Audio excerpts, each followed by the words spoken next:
Otep à tous, bien-aimés frères et sœurs.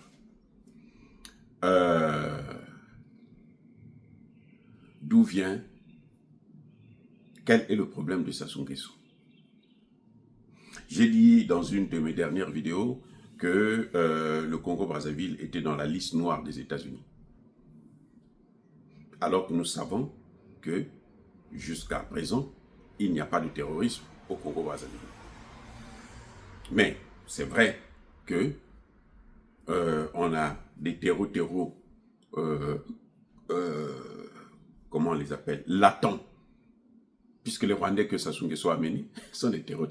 C'est ça. Alors, donc le problème de Sassou Nguesso, en fait, c'est celui-là justement. Le malheur de Sassou Nguesso, c'est d'être allé chercher les Rwandais, les amener chez nous. Le plus grand malheur de Sassou Nguesso, c'est ça. Lorsque les Congolais de Brazzaville voient ce que les Rwandais sont en train de faire en RDC, les amis, on ne peut, aucun Congolais qui a la tête sur les épaules ne peut encourager Sassou Nguesso, ne peut soutenir Sassou Nguesso. Cette annonce de faire venir les Rwandais pour venir nous apprendre l'agriculture, alors que le Congo a été un grand, mais on a un grand agronome, le professeur Pascal Lissouba. Il a été l'un des plus grands agronomes de l'Afrique, avec la création des mangues greffées. Hein? Vous savez pas ça? Donc, nous rabaisser à un pays génocidaire, un pays criminel, qui n'a jamais rien fait de bon. Le Rwanda n'est pas connu dans un domaine quelconque de la recherche scientifique et tout, contrairement au Congo-Brazzaville. Le Congo-Brazzaville, je vous parlais tout à l'heure de Pascal Lissouba, mais il y a encore un plus grand même que Pascal Lissouba. Je dis plus grand que Pascal Lissouba dans le domaine de la recherche. C'est Théophile Obenga.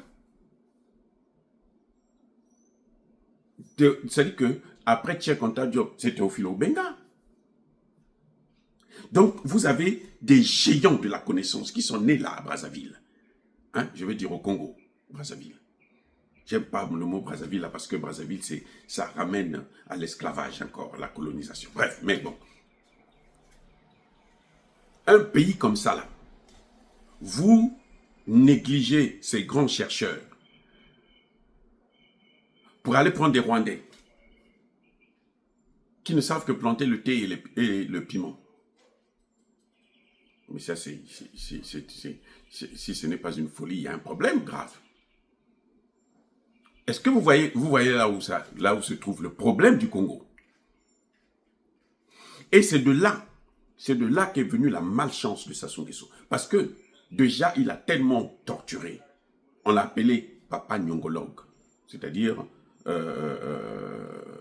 le papa de la dette.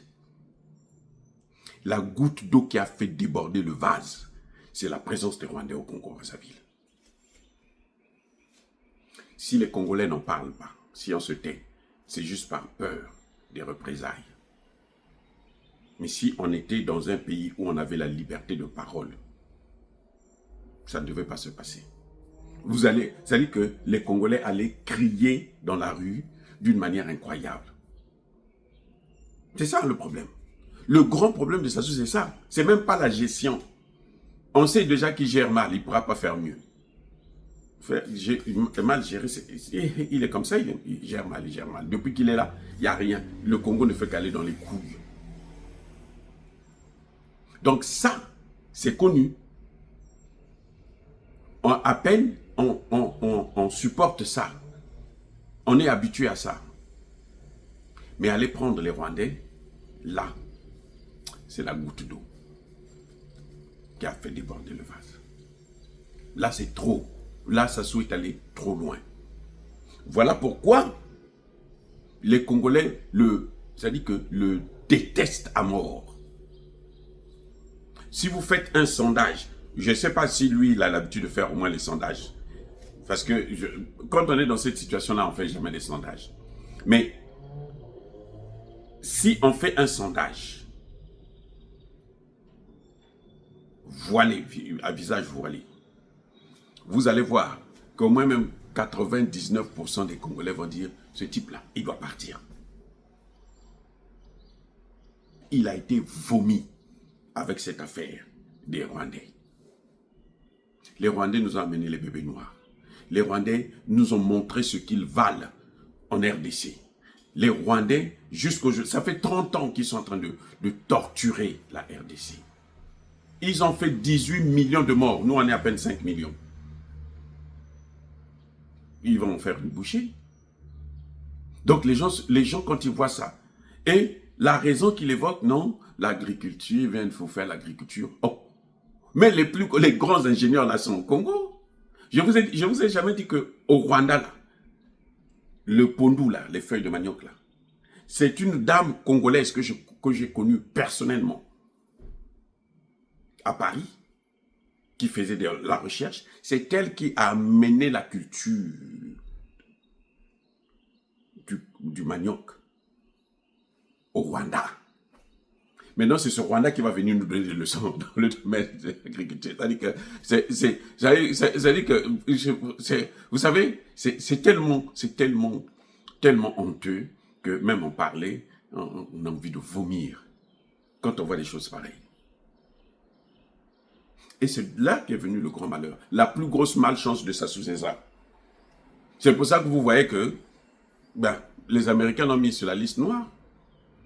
Il n'a pas de terreau. Mais les terreaux dont les Américains parlent, mais ce sont les Rwandais. Trump a tout le... Vous avez... NBC a tout sorti, non? Les Rwandais, il n'y a rien à faire. C'est ni plus ni moins que les terreaux. Je dis bien les Rwandais. Il n'y a pas de différence. Les Rwandais, surtout les Rwandais Tutsis. Les Rwandais Hutus encore, bon, on peut discuter. Mais les Rwandais Tutsis, tous sont des terreaux. Tous. De Kagame au plus petit. Ils sont tous des terreaux.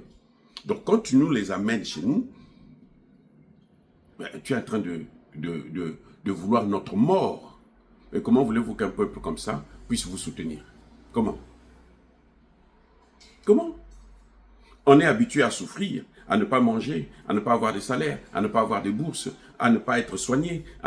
Mais là, c'est trop. C'est trop, c'est exagéré. Le malheur de Sassou, c'est ça. C'est ça que j'appelle les signes de la fin. Quand un peuple te vomit comme ça, tu peux avoir tous les féticheurs de la planète. Les marabouts là, tu peux les prendre tous. Le peuple là, qui t'a tout donné, quand il t'a vomi là, tu vas finir par tomber. Ces jours sont comptés. Soyez bénis.